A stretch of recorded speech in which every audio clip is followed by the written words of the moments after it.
प्यारे बच्चों, कल हमने रेडियोग्राफी में काम आने वाली कैसेट्स के बारे में पढ़ा।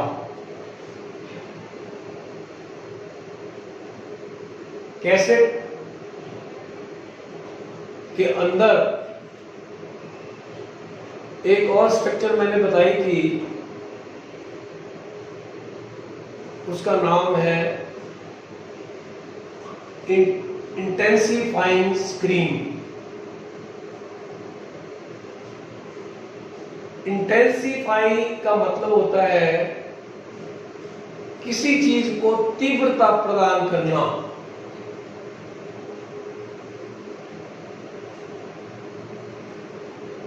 तो ये जो स्क्रीन है जो आज हम पढ़ने जा रहे हैं, जिसका नाम है इंटेंसिफाइंग स्क्रीन,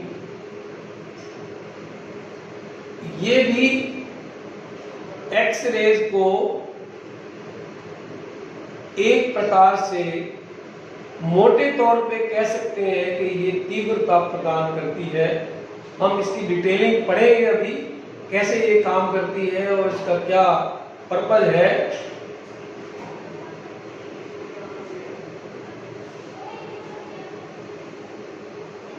मैमोग्राफी में काम आने वाली कैसेट के अंदर एक इंटेंसिफाइंग स्क्रीन होती है और जनरल रेडियोग्राफी में काम आने वाली कैसेट के अंदर दो इंटेंसिफाइंग स्क्रीन होती है। इन दो इंटेंसिफाइंग स्क्रीन के बीच में फिल्म को सेट किया जाता है, जिसके ऊपर इमेज बननी है, जिसको एक्सरे फिल्म कहा जाता है। इस इंटेंसिफाइंग स्क्रीन को आईएस भी कहते हैं और स्क्रीन के नाम से भी पुकारा जाता है। कैसेट के दो भाग होते हैं, एक आगे वाला और एक पीछे वाला। आगे वाला से तात्पर्य है जो फिल्म के आगे रहता है, फिल्म के आगे, जिसके ऊपर पहले एक्स-रेज किरणें आके पड़ती हैं। दूसरा स्क्रीन फिल्म के पीछे रहता है, जो कैसेट के पीछे वाले भाग में फिक्स किया होता है, पेस्ट किया होता है।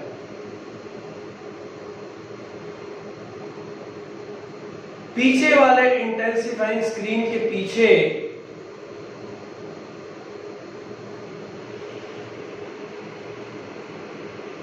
एक रबर फोम होता है,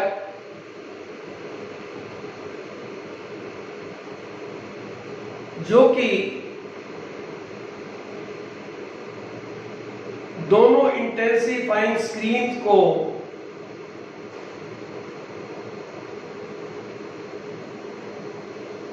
फिल्म के कांटेक्ट में, क्लोज कांटेक्ट में रखता है। यानी कि आपने सैंडविच देखा होगा, दो ब्रेड के पीस होते हैं, उनके बीच में अपने कोई वेजिटेबल या कुछ और मटेरियल रख के सैंडविच बनाते हैं। इसी प्रकार से इन दोनों इंटेंसिफाइंग स्क्रीन के बीच में फिल्म सैंडविच के रूप में रखी जाती है।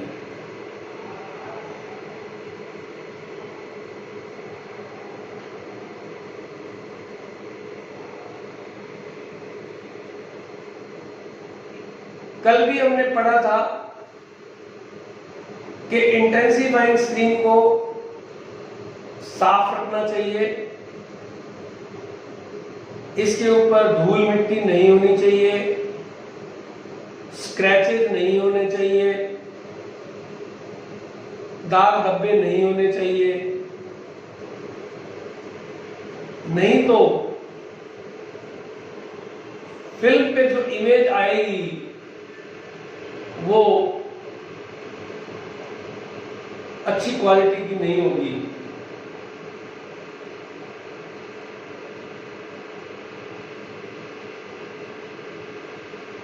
तो इंटेंसिफाइंग स्क्रीन के काम और इसकी बनावट के बारे में अब मैं बताता हूं।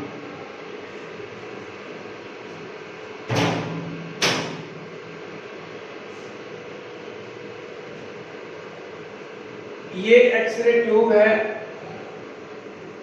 यहां से एक्सरे निकल रही है। ये ऑब्जेक्ट है जिसका अपन ने एक्सरे करना है। ये फिल्म है जिसके आगे और पीछे इंटेंसिफाइंग स्क्रीन नहीं लगी हुई है। डायरेक्ट एक्सरेज पार्ट के ऊपर गिरती हैं और उसके पीछे फिल्म है और फिल्म के ऊपर जाके ये रेज गिरती है और इमेज बनती है। एक तरीका ये है इमेज बनाने का, इससे बहुत अच्छी इमेज नहीं बनती।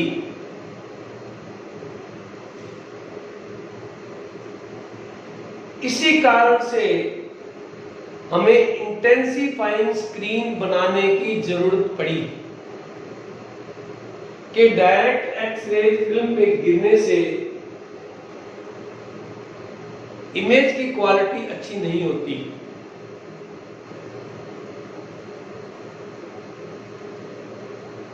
तो हमें इंटेंसिफाइंग स्क्रीन की जरूरत पड़ी।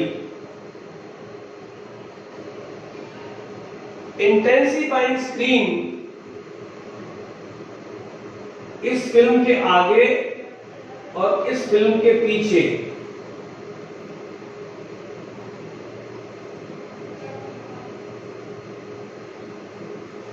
लगाई जाती है। इसका काम होता है एक्सरे जो कि इलेक्ट्रोमैग्नेटिक रेडिएशन है और ये फोटॉन्स इसके रेडिएट होते हैं। ये इनविजिबल लाइट है, इनविजिबल रेडिएशन है। इंटेंसिफाइंग स्क्रीन का काम है कि इन इनविजिबल रेडिएशंस को विजिबल लाइट में कन्वर्ट करना।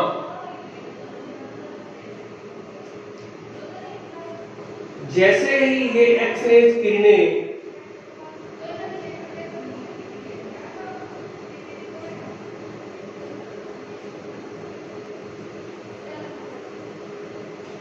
इस इंटेंसिफाइंग स्क्रीन पे पड़ेंगी,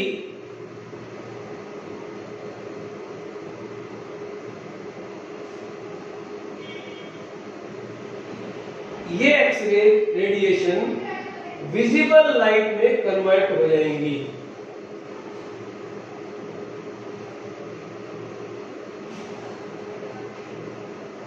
विजिबल लाइट से इमेज ज्यादा अच्छी बनती है।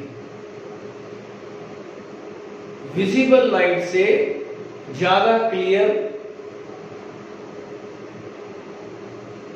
अच्छा कॉन्ट्रास्ट,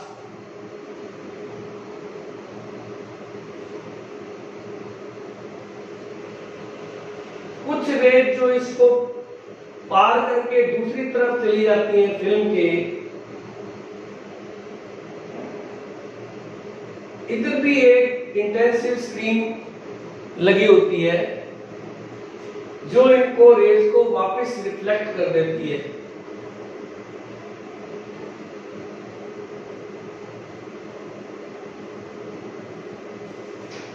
इससे फिल्म का दूसरी साइड भी एक्सपोज हो जाती है।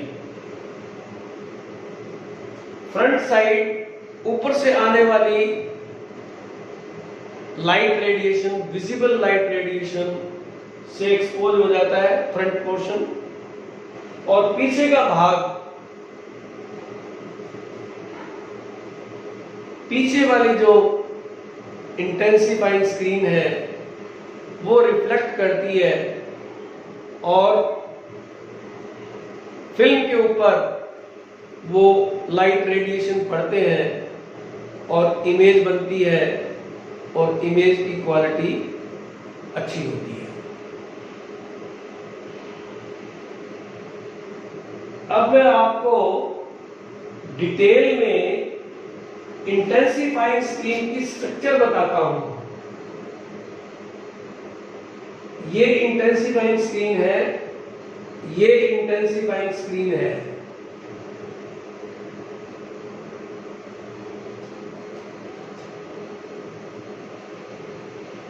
ये यहां पे मैंने इंटेंसिफाइंग स्क्रीन को एनलार्ज करके बताया है।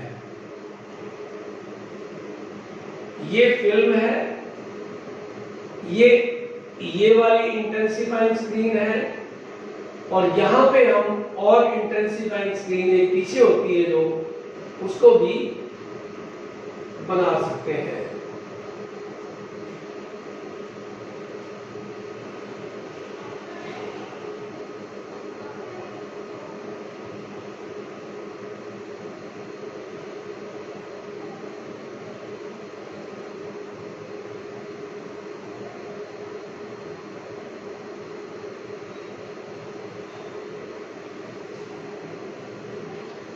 सबसे पहले एक बेस होता है जो पॉलिएस्टर का बना होता है,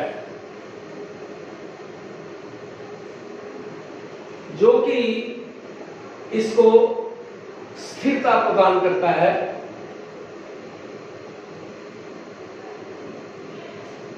उसके बाद में एक ये रिफ्लेक्टिव लेयर होती है। रिफ्लेक्टिव लेयर का ये काम होता है कि ऊपर से आने वाली रेज को ये रिफ्लेक्ट करती है।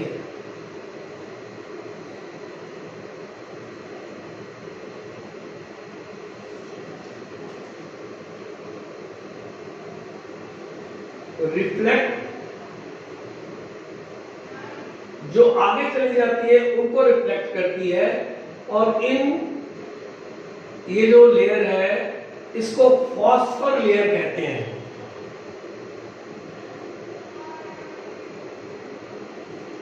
फॉस्फर में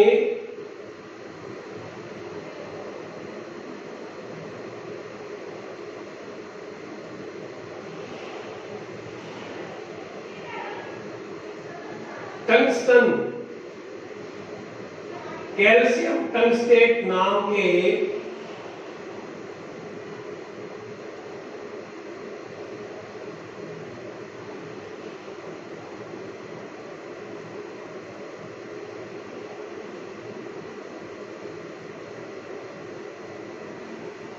पार्टिकल्स होते हैं।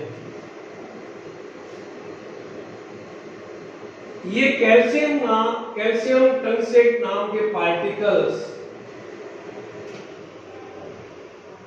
ऊपर से आने वाली एक्स रेज को विजिबल लाइट में कन्वर्ट कर देते हैं। ऊपर से एक्स रेज आती हैं फोटोन के रूप में, और जैसे वो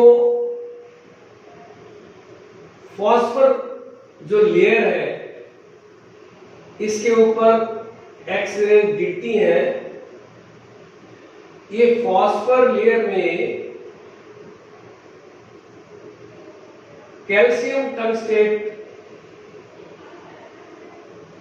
नाम का एलिमेंट होता है जो एक्स रेज को विजिबल लाइट में कन्वर्ट करता है और जो कि एक्सरे फिल्म पे जाके गिरती है।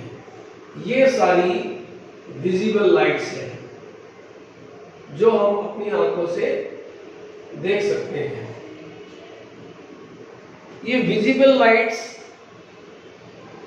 अलग अलग प्रकार के जो केमिकल्स होते हैं वो अलग अलग प्रकार की विजिबल लाइट देते हैं। कुछ ग्रीन देते हैं, कुछ ब्लू देते हैं।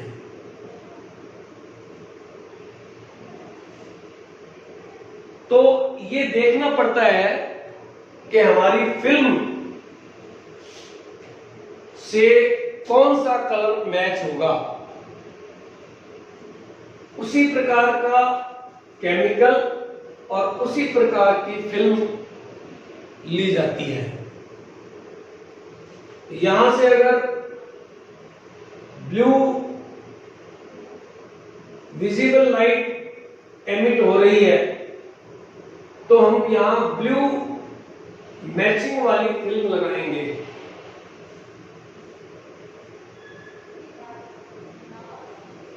यहां से अगर ग्रीन विजिबल लाइट वाली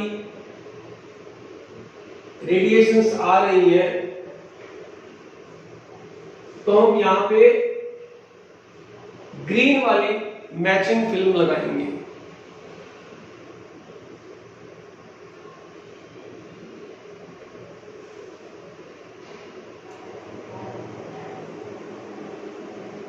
ये जो प्रोटेक्टिव लेयर है ये इसलिए लगाई जाती है कि फास्फोरस लेयर को के प्रोटेक्शन के लिए लगाई जाती है। इसके ऊपर स्क्रैचेस नहीं पड़े, केमिकल उतरे नहीं, दाग धब्बे नहीं पड़े, इसलिए ये जो प्रोटेक्टिव लेयर लगाई जाती है। ये जो हम इंटेंसिव स्क्रीन की ये चीज जो देख रहे हैं ये यही प्रोटेक्टिव लेयर है। इस प्रोटेक्टिव लेयर के पीछे फॉस्फर लेयर है, यानी इसी के इतनी मोटी होती है कि इसी के ही इतने पार्ट्स बनाकर दिखाए गए हैं। बेस होता है जो पॉलिएस्टर का बना होता है, उसके बाद रिफ्लेक्टिव लेयर होती है, उसके बाद फॉस्फर लेयर होती है, उसके बाद प्रोटेक्टिव लेयर होती है। जो हमें बाहर से दिखाई देती है इंटेंसिव स्क्रीन, वो प्रोटेक्टिव लेयर दिखाई देती है। दोबारा फिर बताता हूं कि ये इंटेंसिव स्क्रीन को यहां से लेके इसको स्ट्रक्चर को बड़ा करके दिखाया है। एक इंटेंसिव स्क्रीन इधर होती है, ये फिल्म है, एक इंटेंसिव स्क्रीन पीछे होती है ताकि फिल्म को दोनों ओर से एक्सपोज किया जा सके, अच्छी इमेज बने।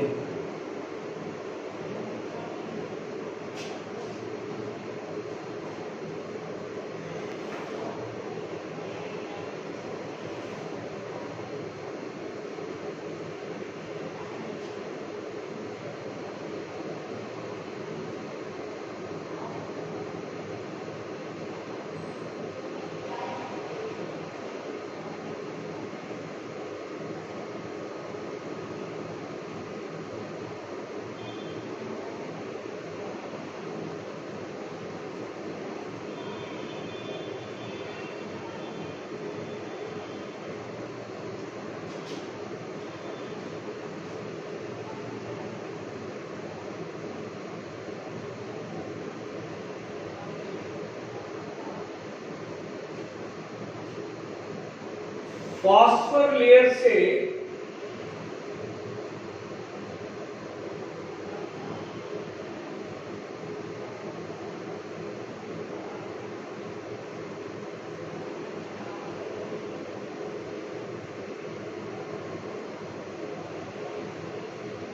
जो लाइट, विजिबल लाइट इमिट होती है, इस प्रोसेस को लुमिनिसेंस कहते हैं।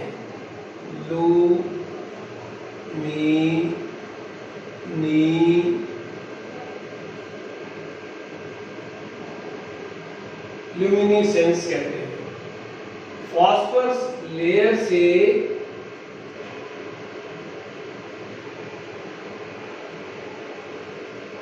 लाइट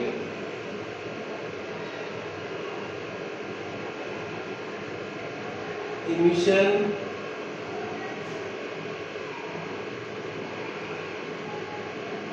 प्रोसेस,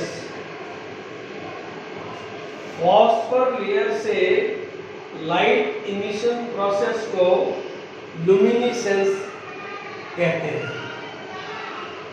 ये दो प्रकार का होता है। ये दो प्रकार का होता है, फ्लोरेसेंस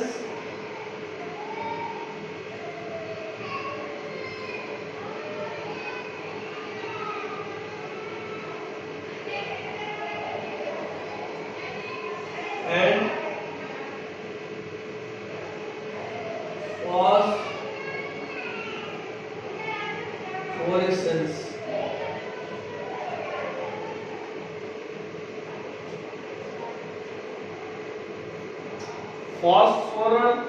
फॉस्फर लेयर, ये फॉस्फर लेयर है किसकी?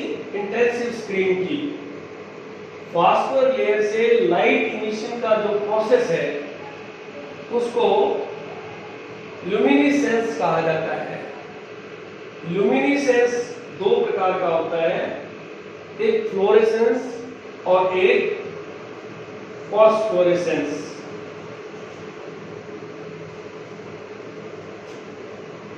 अब जब यहां से एक्स-रेज इंटेंसिफाइड स्क्रीन के फॉस्फर पोर्शन पे गिरती है तो ये विजिबल लाइट में कन्वर्ट हो जाती है। ये मैंने अभी बताया।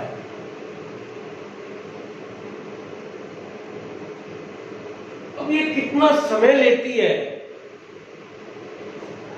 इस कन्वर्जन में, यानी कि एक्सरे फोटोन को विजिबल लाइट में कन्वर्जन में कितना समय लगता है, इस आधार पे इसको फ्लोरेसेंस और फॉस्फोरेसेंस का नाम दिया गया।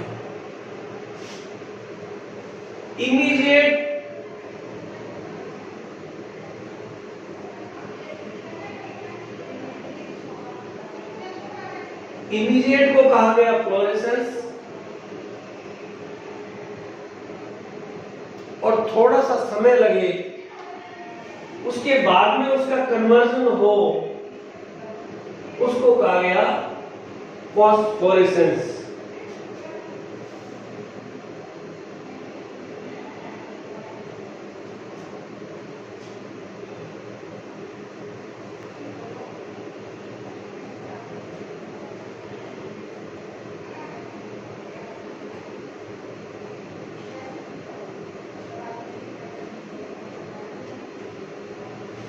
अब ये फॉस्फोरस जो लेयर है इसमें काम आने वाले केमिकल्स के बारे में अपने जानते हैं। आमतौर पे कैल्शियम टंगस्टेट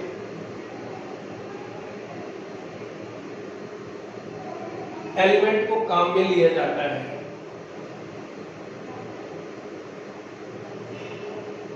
पर अब कब कुछ समय से कुछ अच्छे एलिमेंट्स आए हैं जो कि इमेज को क्वालिटी को भी इंप्रूव करते हैं और रेडिएशन की डोज भी घटाते हैं। रेडिएशन की डोज का मतलब है जितनी एक्सरेज ऑब्जेक्ट के ऊपर गिर रही है इसकी डोज को भी घटाते हैं, डोज रिक्वायरमेंट कम करते हैं और इमेज क्वालिटी को भी, इमेज यहां बनेगी फिल्म के ऊपर, ये इंटेंसिफाइंग स्क्रीन है, इमेज यहां बनेगी, इस इमेज की क्वालिटी भी इंप्रूव करते हैं और इरेडिएशन, एक्स रेडिएशन की क्वांटिटी भी कम होती है और समय भी कम लगता है। कम समय के लिए कम रेडिएशन द्वारा पेशेंट को एक्सपोज किया जाता है और बेटर पिक्चर मिलती है उससे। उसके लिए हम ये इनको रेयर अर्थ एलिमेंट्स कहा गया। रेयर अर्थ एलिमेंट्स, इनका प्रयोग आजकल ज्यादा होने लगा है। इसका नाम है, एलिमेंट का नाम है लैंथेनम ऑक्सीसल्फाइड, टर्बियम एक्टिवेटेड। तो ये एलिमेंट आजकल यूज हो रहा है और ये है गैडोलीनियम ऑक्सीसल्फाइड, येट्रियम ऑक्सीसल्फाइड। ये नए एलिमेंट्स हैं जिनकी खोज रिसेंटली की गई है और ये ज्यादा प्रभावकारी है।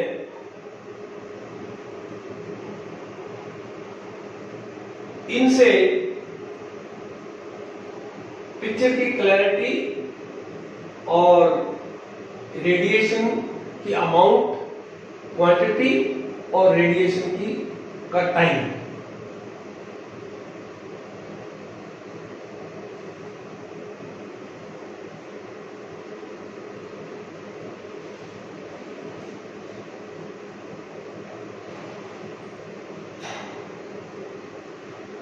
अब अपने देखेंगे प्रॉपर्टीज ऑफ फॉस्फर। कौन सा मटेरियल इनमें से अच्छा होगा फॉस्फरस लेयर में रखने के लिए और क्यों?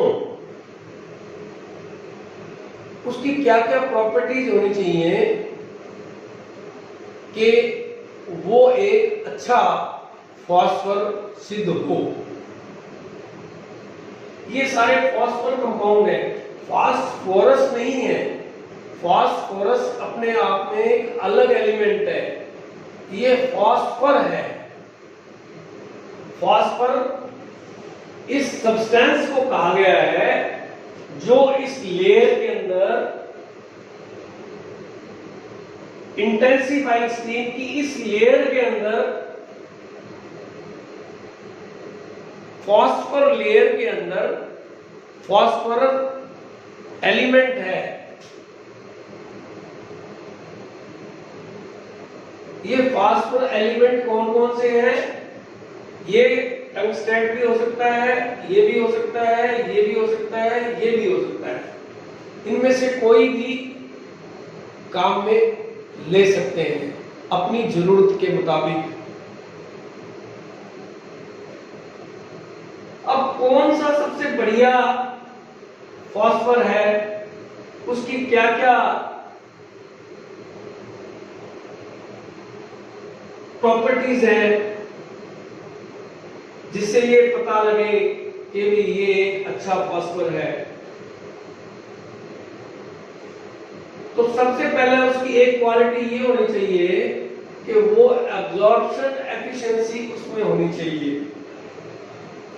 ये जो एक्सरे आ रही है, इनको पहले ये फॉस्फर जो है ये एब्जॉर्ब करेगा।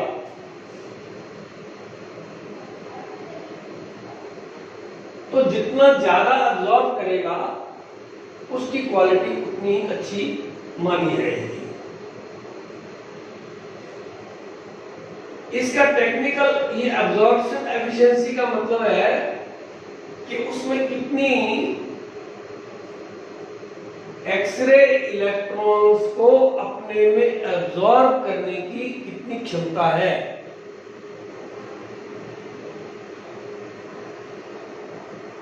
एक्चुअली होगा क्या, ये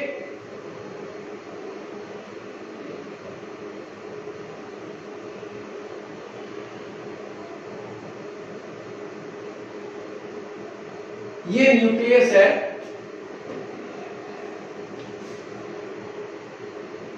यहां पे एक इलेक्ट्रॉन है,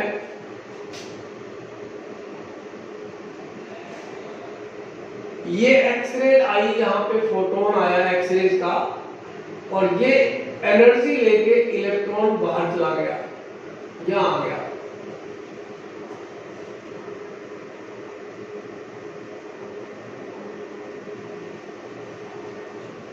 इसका मतलब ये हुआ कि एक्स रेज को इसने एब्जॉर्ब किया, एनर्जी लेके बाहर आ गया। अब ये जब वापस जाएगा तो यहां से लाइट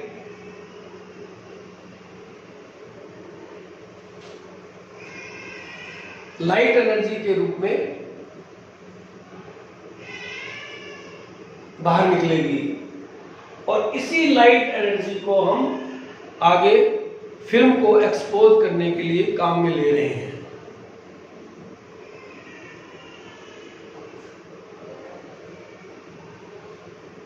तो जिसकी जितनी ज्यादा एब्जॉर्प्शन एफिशिएंसी होगी उसको ये टेक्निकल नाम दिया गया है क्वांटम डिटेक्टिव एफिशिएंसी।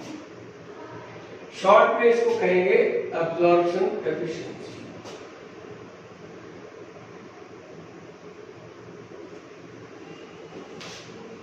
अब दूसरी बात है, एब्जॉर्ब कर ली, क्वांटम जो आ रहे हैं एक्सरेज के उनको एब्जॉर्ब कर लिया, उसमें से कितने एटम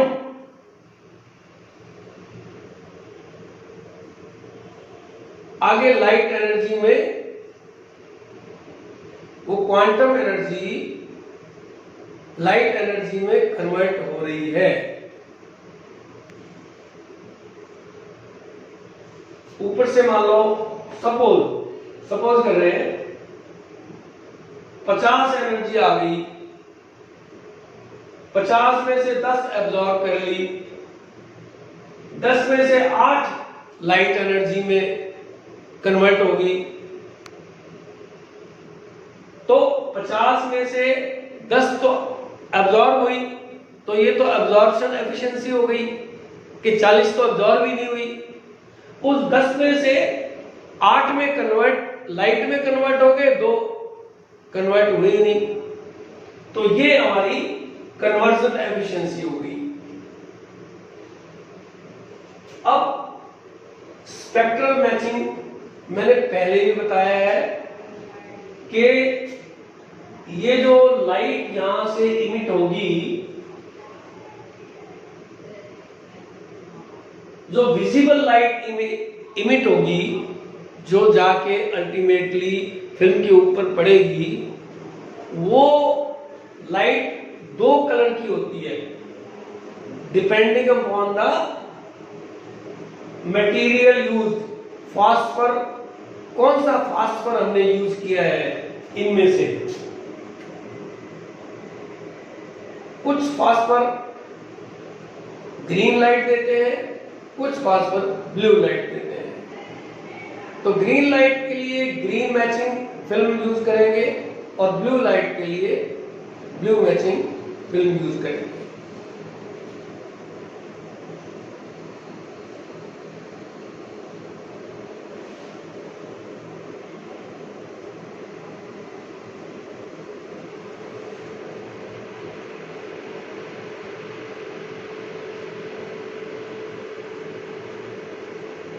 अपन ने काफी कुछ इंटेंसिफाइंग स्क्रीन के बारे में पढ़ा है,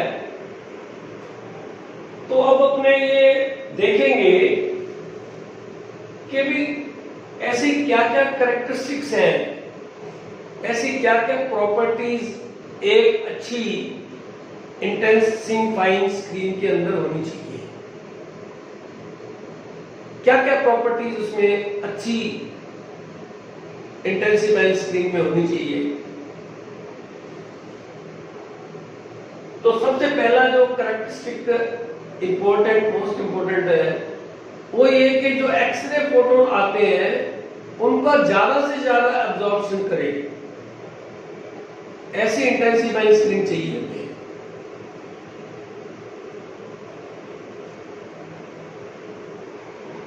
दूसरा, एब्जॉर्प्शन के बाद उसकी कन्वर्जन एफिशिएंसी मैक्सिमम होनी चाहिए।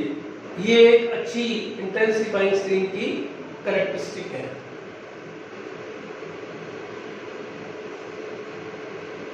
तीसरी कैरेक्टरिस्टिक क्या होनी चाहिए कि उसका कलर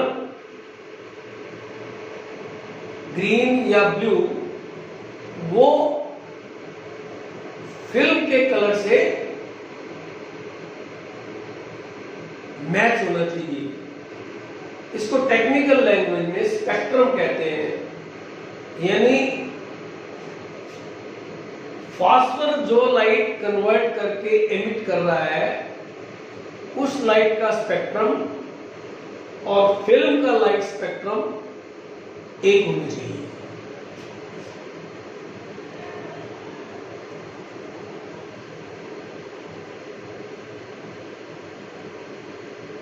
अभी हमने बात किया था फ्लोरेसेंस और फॉस्फोरेसेंस। फॉस्फोरेसेंस क्या होता है?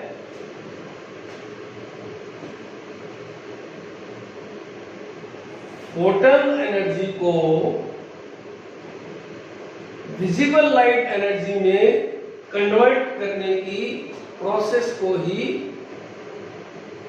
फॉस्फोरेसेंस कहा गया है। लेकिन ये फॉस्फोरेसेंस में थोड़ा समय लगता है, इमीडिएट नहीं होता। तो हमें ऐसी इंटेंसिफाइंग स्क्रीन चाहिए, उसकी एक कैरेक्टरिस्टिक ये होनी चाहिए कि वो इमीडिएटली हाथों हाथ तुरंत उधर से फोटोन को एब्जॉर्ब करती जाए, इधर लाइट विजिबल लाइट में बदलती जाए। दोनों के बीच में समय नहीं होना चाहिए।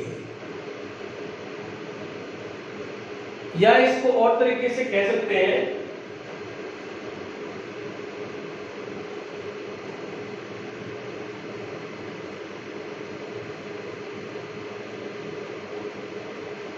आफ्टर ग्लो नहीं होना चाहिए।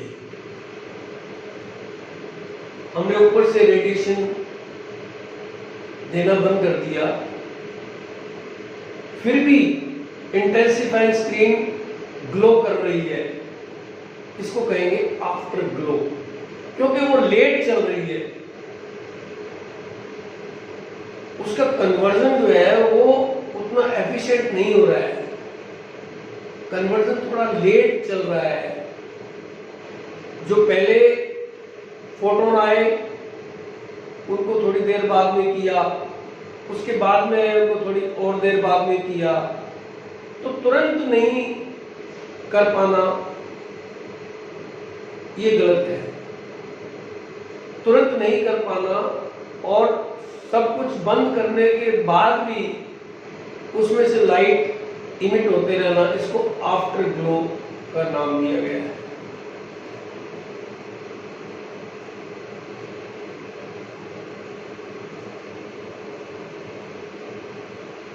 ये जो फॉस्फर लेयर है इसकी एक कैरेक्टरिस्टिक और होनी चाहिए कि ये ह्यूमिडिटी से, एनवायरनमेंट से अफेक्ट नहीं होनी चाहिए। वातावरण का गर्मी का, ठंड का, वातावरण के टेम्परेचर वेरिएशन का या ह्यूमिडिटी वेरिएशन का इसके ऊपर प्रभाव नहीं होना चाहिए।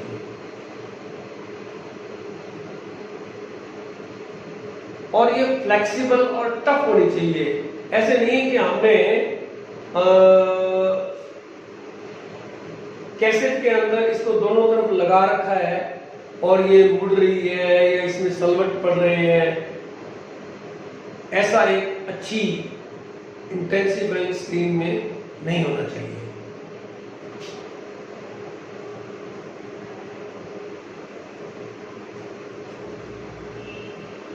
अब हम बात करते हैं इंटेंसिफाइंग फैक्टर की।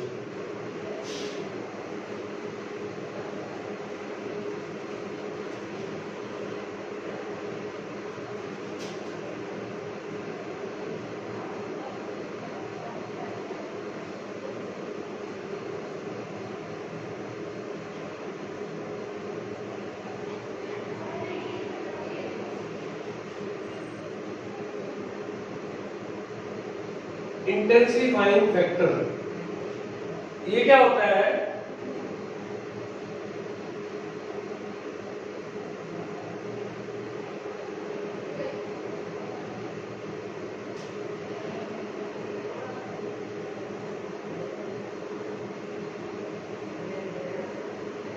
Exposure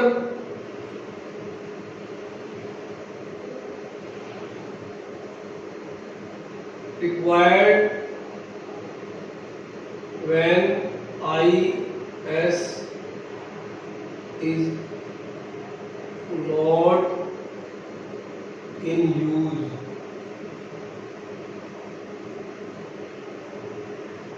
upon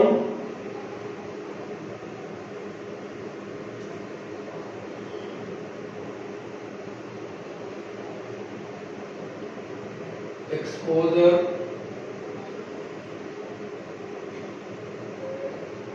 required when IS in use। इसका इंटेंसिफाइंग फैक्टर क्या होता है कि एक बार तो हमने सेम इमेज क्वालिटी प्राप्त करने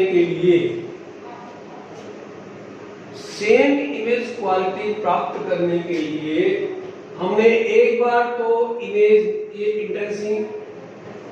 इंटेंसिफाइंग स्क्रीन नहीं लगाई और एक बार लगा ली। सेम इमेज प्राप्त करने के लिए कितनी रेडिएशन, एक्सरे रेडिएशन देनी पड़ेगी, इसकी रेशियो को ही इंटेंसिफाइंग फैक्टर कहा गया है। सपोज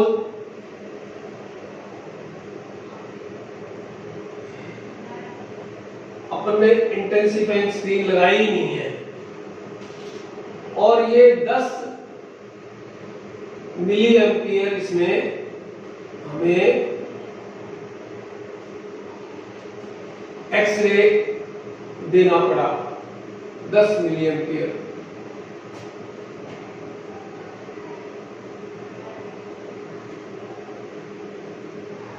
अब हमने इंटेंसिफाइंग स्क्रीन लगा दी, अब देना पड़ा 6 मिली एम्पियर।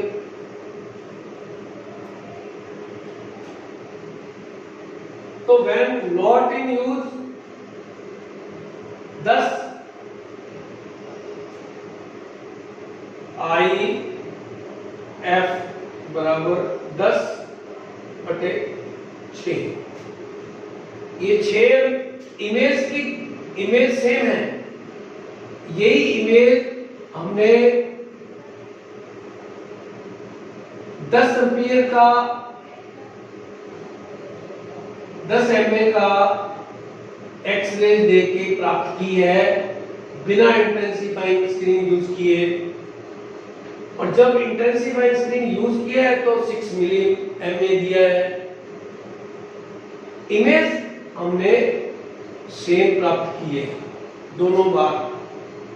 एक बार इंटेंसिफाइंग स्क्रीन लगाई है, एक बार नहीं लगाई है, एक बार 10 दिया है, एक बार 6 दिया है, तो ये 10 वाला हो गया, ये 6 वाला हो गया, ये रेशियो निकल रहा है। इसको कहेंगे intensifying factors.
Speed of screen,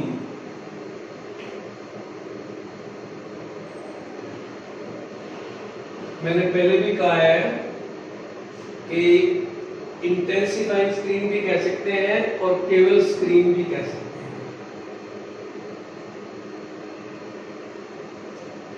इसकी स्पीड क्या होगी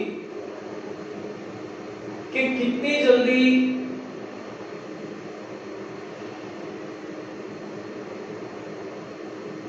फोटोन को रिसीव कर रही है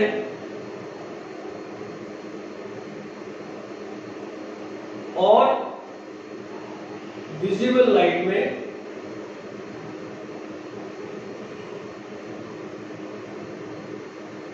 कन्वर्ट करती है। इस स्पीड को स्पीड ऑफ स्क्रीन कहेंगे।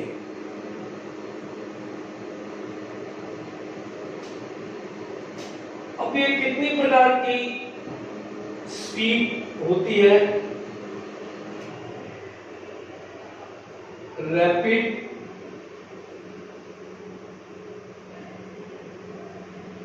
मीडियम, स्लो, 3 प्रकार की स्पीड होती है।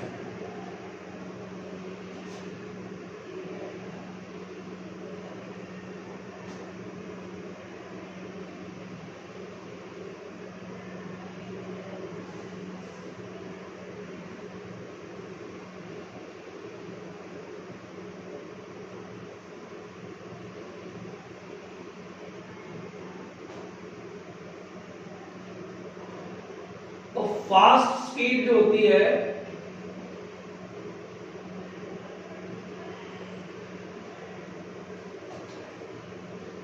इसमें पेशेंट का एक्सपोजर होता है लीस्ट, बट इमेज की शार्पनेस कम होती है।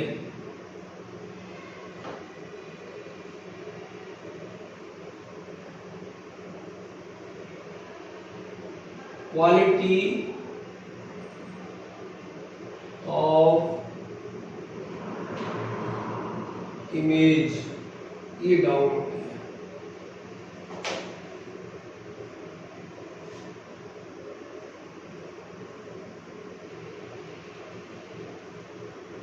मीडियम के अंदर स्पीड भी मीडियम होती है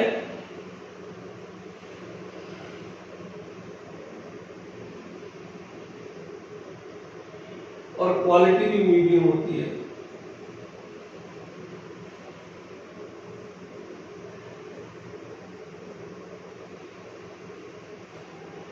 और स्लो के अंदर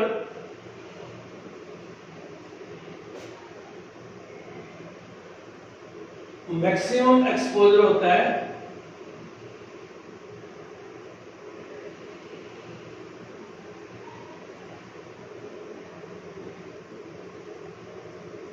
बट इमेज शार्प होती है।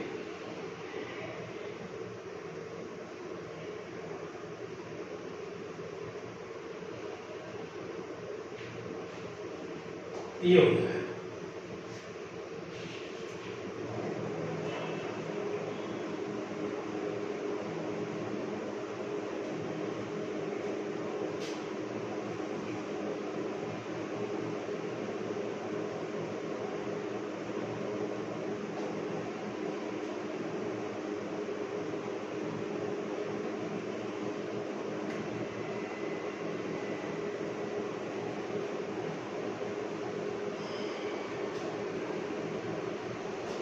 अब अपने देखते हैं स्क्रीन की स्पीड किन चीजों पे डिपेंड करती है।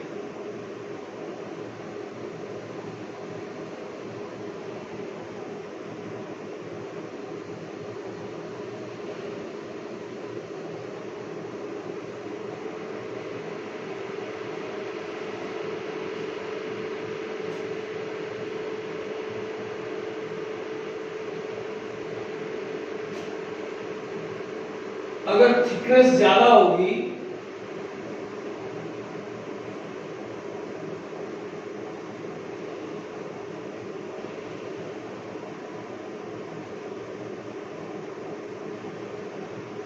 लाइट इमिट ज्यादा होगी,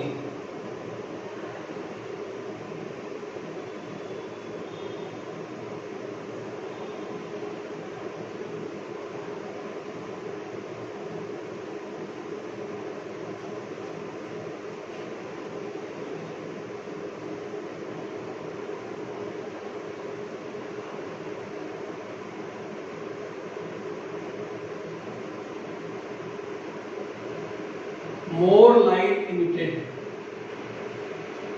or more speed,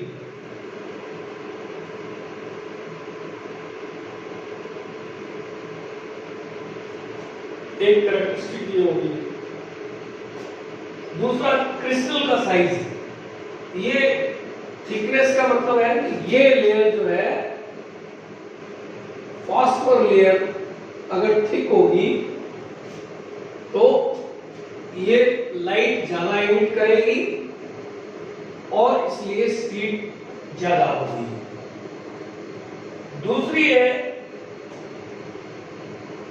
क्रिस्टल जितने छोटे होंगे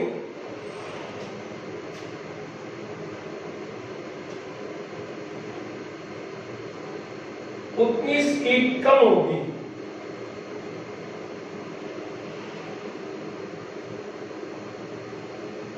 साइज ऑफ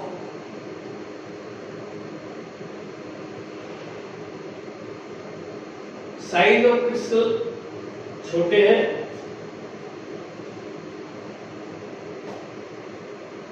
स्पीड कम होगी, शार्पनेस अच्छी होगी।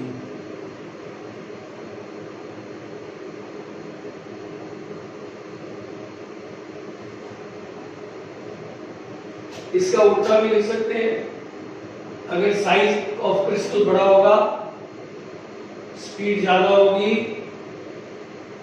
और शार्पनेस डाउन होगी।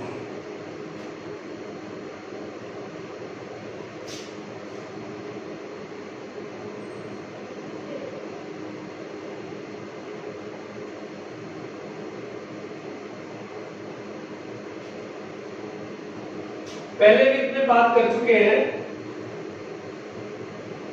कि ये मटेरियल पे भी डिपेंड करेगा। एक कैरेक्टरिस्टिक होती है मटेरियल,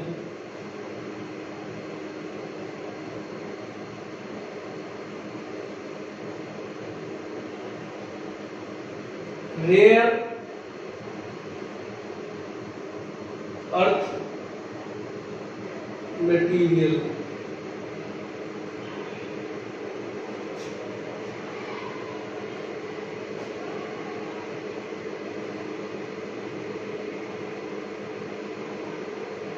इनकी हाई स्पीड होगी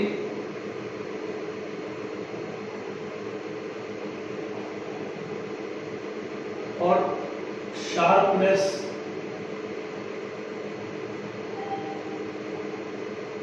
अच्छी होगी।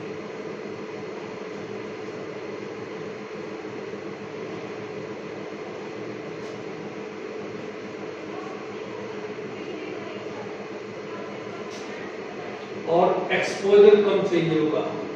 यानी कि कुल मिलाकर कहने की बात ये, जो नए रेयर अर्थ मटेरियल आए हैं इनकी जब इंटेंसिफाइंग स्क्रीन बनेगी तो ये हर लिहाज से बेटर होगी, स्पीड भी ज्यादा होगी, शार्पनेस भी अच्छी होगी और एक्सपोजर भी कम रिक्वायर्ड होगा। एक्सपोजर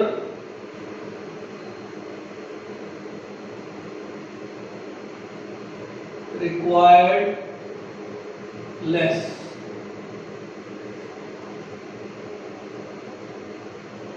स्पीड ज्यादा होगी, शार्पनेस ज्यादा होगी, एक्सपोजर रिक्वायर्ड, सब में बेनिफिट पेशेंट का होगा।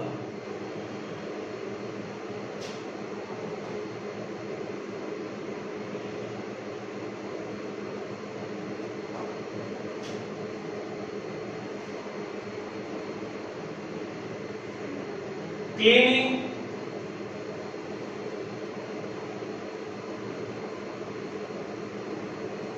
एंड मेंटेनेंस,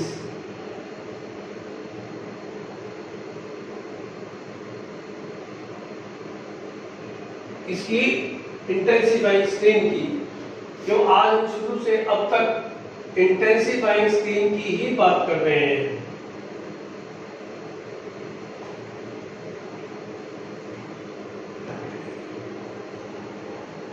साफ कपड़े से डर्ट पार्टिकल्स और दाग धब्बे